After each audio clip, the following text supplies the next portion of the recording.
आता यामध्ये आपण काय शिकतोय? वर्ब. वर्ब मीन्स क्रियापद. पार्ट ऑफ स्पीच म्हणजे शब्दाच्या जाती.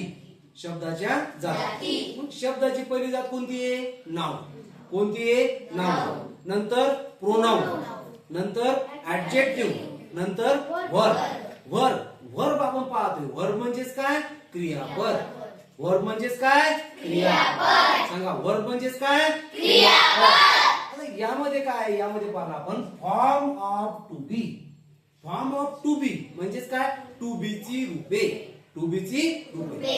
टू बी ची रूप कोणकोणती आहेत? टू बी ची रूप आहेत am, is, are, was, were, shall be, will B.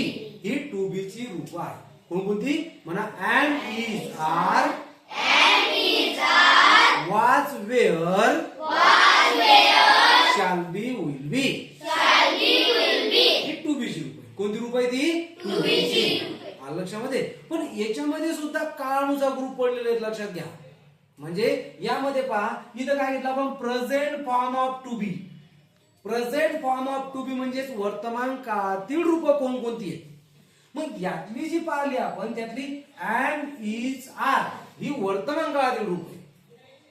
M, is, R ही कशाची रूप आहेत? वर्तमान काळातली. मग भूतकाळातली कोणती आहे?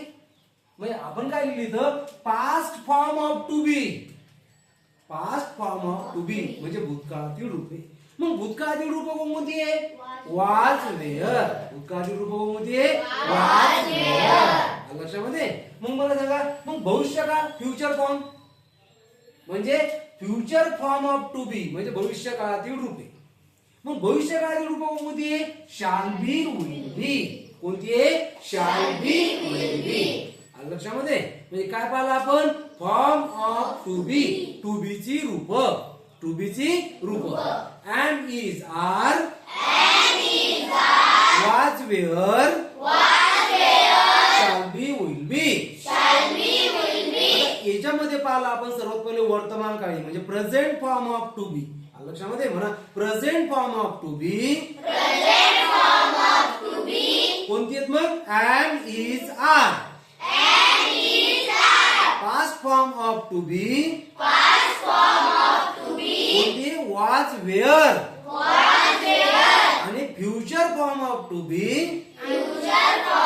कोणती? शॅल बी, विल बी. समजलं?